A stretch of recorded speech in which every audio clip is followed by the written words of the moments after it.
हाँ तुम्हें जदि यही वीडियो को क्लिक कर सारिछ तो आसी जदि जाइछ 25 क्वेश्चन रु केते स्कोर करुछ कमेंट करके जाओ है 25 क्वेश्चन देखी नियो ता सहित मु तुमको एडिशनाली कौन कौन सब सब्जेक्टिव भी से क्वेश्चन दउछ ताको मध्य तुमको सहित मु डिस्कशन करदेवी।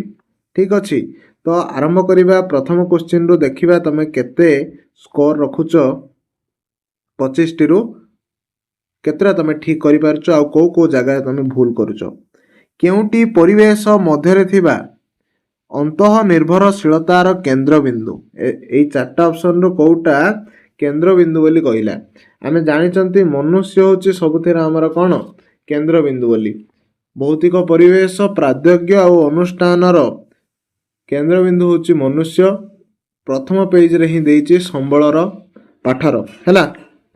द्वितीय क्वेश्चन होची उत्पत्ति अनुसार केउ संबलटी अन्य तीनोटी ठारू भिन्न उत्पत्ति अनुसार तो संबल को दी भाग में व्यक्त कराई गोटे हूँ जैव संबल आ गोटे हूँ अजैव संबल तो खनिज मृत्तिका आउ जल ये तीन टा जाक आमर कौन अजैव संबल रे जाउची केवल कौन आमर अरण्य जोड़ा कि जैव संबल रे जाउची सेटा तीन ठारू अलगा हबो। वितरण दृष्टिकोण निम्नोक्त केउ संबलटी अन्य तीनोटी ठारू भिन्न कोटा हबो वायु भूमि जल जंगल वितरण अनुसार संबल को केते भाग रे विभक्त करा जायछि किए मन रखिछथि वितरण अनुसार संबल को दी भाग रे विभक्त करा जायछि सर्वत्र सुलभ संबल बा स्थानीय आ गोटे होछि स्थानीय संबल माने जोटा केवल निर्दिष्ट जगार मिले ताको आमे स्थानीय संबल कहउचंती जोटा सबठार उपलब्ध ताको आमे सर्वत्र सुलभ संबल बोली कहउचंती हैला।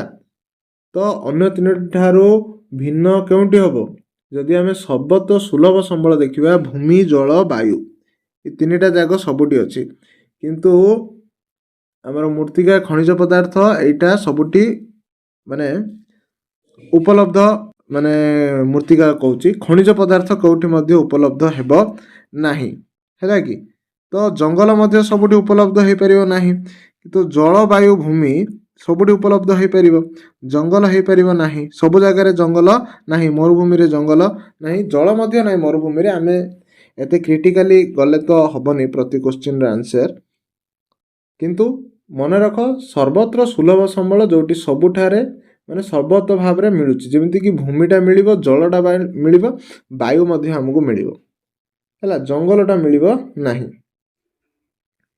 निम्नोक्त मध्यरु केउटे एक पुनरुद्धार योग्य संबल माने ताको पुनरुद्धार करि परिबा अभ्र कोयला पेट्रोलियम तंबा आंसर कौन हम तंबा हैला तंबा को हमें पुनरुद्धार करि परिबा माने यूज हे साला पर मते ताको अतरे बाडै करी लंबा करिकी ताको तळलै कि हमें कौन करबा तंबा बाहर कर परिबा कोयला थरे उड़ी गले 500 हैला कि अभ्र भी पेट्रोलियम भी।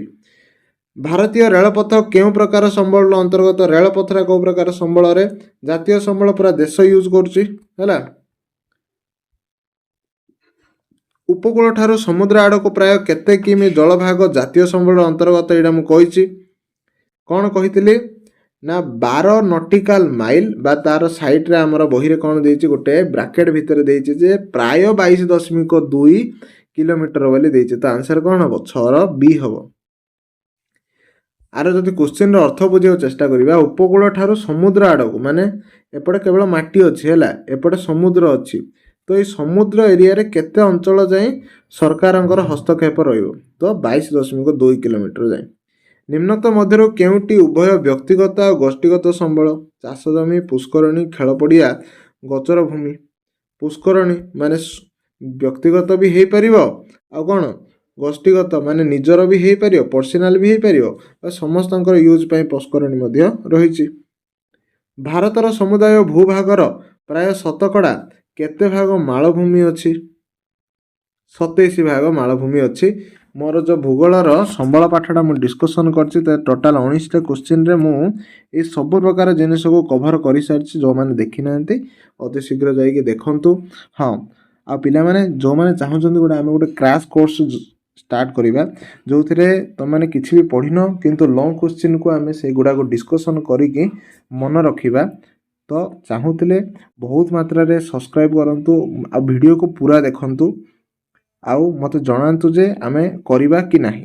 तो आमे गोटे 30 डे किंबा 40 डे रो प्रोग्राम स्टार्ट करिबा सबु किछि सेथिरे आमे डिस्कशन करिबा माने लॉन्ग क्वेश्चन को बारंबार पढ़ी के मन रखिबा जा फल आमे एग्जाम रे भलो स्कोर करि परिबा हैला। नेक्स्ट क्वेश्चन को जिबा जातीय अरण्य नीति अनुसार पारिस्थितिक संतुलन पाई माने अरण्य नीति अनुसार संतुलन रक्षा करिबा पई देशर समुदाय आयतनर शतकड़ा केते भाग अरण्य भूमि रहिबा आवश्यक। अरण्य भूमि केते रहिबा आवश्यक इडा मन रखिबो 9 रो आंसर सब बेले 33 भाग हबो माने पारिस्थितिक संतुलन पई अरण्य जोड़ी दोषी गला 33 भाग सेडी हिजो आंसर। मालभूमि जोड़ी दोषी गला 27 हिजो सेडी आंसर।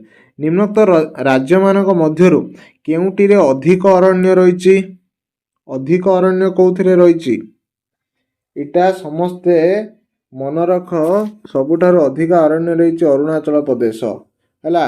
सबुठु चारण भूमि मध्य अधिक रहिछि अरुणाचल प्रदेश हैला सॉरी हिमाचल प्रदेश चारण भूमि हिमाचल रहिला अधिक अरण्य is equal to Arunachal Pradesh अधिक चारण भूमि is equal to Himachal Pradesh. तापर नेक्स्ट क्वेश्चन जिबा भारत रे अरण्य भूमिर आयतन वृद्धि पई भारत सरकार केउ पदक्षेप ग्रहण करछन माने कोन स्टेप नेइचती कोन अरण्य भूमि माने अरण्य बढ़ाइबा पई नदी उपत्यका योजना गमनागमन पथर विस्तृति जलछाया निर्माण कृषि भूमिर आयतन वृद्धि। आंसर कौन हम जलछाया निर्माण एटा गोटे काली जीव विज्ञान रो इंपोर्टेंट क्वेश्चन दिया जाइतिला सेथिरे मध्ये क्वेश्चन टा दिया जाइछि हैला। शॉर्ट क्वेश्चन बा लॉन्ग क्वेश्चन हिसाब रे आको घुसी परिबो। चलंती पतित भूमि रे केते समय धरि कृषि कार्य होई न थाए। चलंती पतित भूमि रे 1 वर्ष बा 1 वर्ष रु कम समय जाए। भारत रे निम्नोक्त केउ प्रकार भू व्यवहार रो आंचलिक विस्तृति सर्वाधिक। भारत रे को भू व्यवहार माने केउ भूमि रो व्यवहार रा आंचलिक विस्तृति तार अधिकार होची कोठा हबा आंसर कृषि भूमि रो। 13टा क्वेश्चन रो केतरा ठीक कल। भारत रो केउ राज्य रे सर्वाधिक चारण भूमि देखा जाए अरे एटा तो मु एबे जस्ट डिस्कशन करूतली ना नहीं कोन हिमाचल प्रदेश। निम्नोक्त मध्यरो केउ मूर्तिकाटी अन्य 3 प्रकार मूर्तिकार सम परिमाणर मिश्रण हेतु होईची माने को मूर्तिकाटा 3टा जिंसर समान परिमाणरे मिसिबारु होईची हैला। आउ माने से मूर्तिकाटा आउ 3टा जिंस सेतरे मिसची आ सेटा समान प्रकार रे मिसची सेटा होची तमे पढिला आडो ही जानिचो सेटा होची दरसा। निम्नोक्त मध्यरो केउ राज्यर कुष्ठ मूर्तिका देखा जाय रे को राज्य रे कुष्ठ मूर्तिका देखा जाए मध्य प्रदेश रे हैला।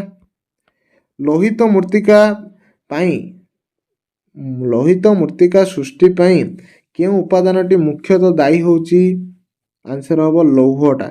लौह बेसी दरकार कोन लोहित मूर्तिका रे रहिबाडा। भारत रे केउ राज्य रे सर्वाधिक मूर्तिका क्षय होची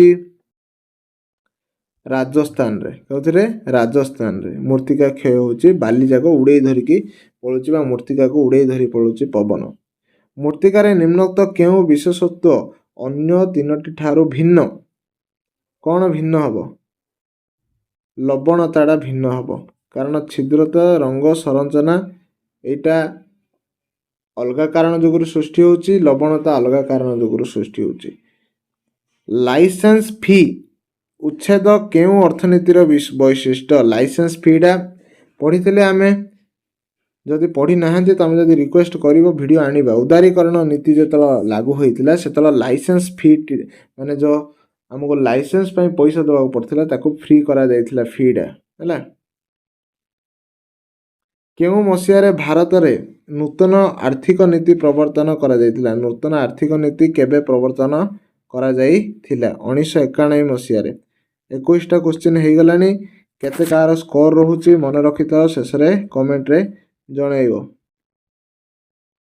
22 नंबर क्वेश्चन निम्नत केउटीर उद्देश्य अन्य 3टी ठारो भिन्न अटे।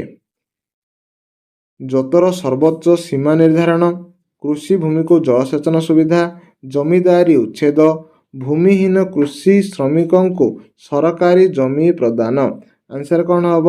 ये देख जलसेचनटा को छाड़देले आ सब जाक कृषि उपरे अच्छी है, कृषक और कृषि उपरे अच्छी, किंतु जलसेचनटा अलग विषयटा है। निम्नोक्त केउटी विकसोन्मुखी देश मानकर एक मुख्य समस्या नुहे? विकसित देश कौन, विकसोन्मुखी देश कौन? विकसित देश हूँ जो मैंने ऑलरेडी विकसित हो सारी सब road infrastructure school college office military सबकिछि ऑलरेडी पूरा टॉप नॉच होगी पूरा डेवलप होगी, किंतु विकसोन्मुखी जो मैंने चेष्टा करुँचे से प्रकार हवा को विकसोन्मुखी देश कहमती कि भारत गोटे विकसोन्मुखी देश, किंतु जापान चीन अमेरिका एजाक विकसित विकसित देश, कारण से ऑलरेडी सबकि रही। तो सी पचारा विकसोन्मुखी देश मानकर मुख्य समस्या नुहे कहला, कौटा नुहे रे? ऑप्शन पढ़, आंसर दियो। संबल उपरे चाप पड़ुची, स्वल्प मुंड पिछा आय पड़ुची, सत कथा। अति निम्न जीवन धारण मान माने लोक बहुत कष्ट जीवन यापन कर ठीक, किंतु नियंत्रित जनसंख्या एटा मिछ। आमर जनसंख्या अनियंत्रित भाव में बढ़ी चलची, आमे जनसंख्या को कंट्रोल करि पारु नाहंती। निम्नलिखित जोड़ी गुड़िक मध्यरु आर्थिक विकास दृष्टि केउ जोड़ीटी अन्य तीन ठारू भिन्न? देख भारत जापान समान नहीं, पाकिस्तान को जर्मनी समान नहीं, युक्तराष्ट्र अमेरिका हाँ दीटा जाक विकसित देश, किंतु श्रीलंका को इंग्लैंड, श्रीलंका विकसोन्मुखी देश, इंग्लैंड विकसित देश, ये दीटा जाक मात्र विकसित देश, से ये हम आंसर 24 सी। ये विकसोन्मुखी ये विकसित, ये विकसोन्मुखी ये विकसित है, पाकिस्तान विकसोन्मुखी जर्मनी विकसित, से ऑप्शन सी आंसर राइट। जगतीकरण प्रक्रियार कुप्रभाव निम्नत केउ शिल्प उपरे पड़िछि? सेटा आमे पढ़िथिले कौन, टायर शिल्प उपरे तार पड़िछि हैला। एतिकी थिला 25टा क्वेश्चन। किए केते स्कोर कल कमेंट रे जणाओ, आ मु जो कहिली क्रैश कोर्स कथा हैला, कौन चिंता करछ ताको मध्य तमे जणाओ।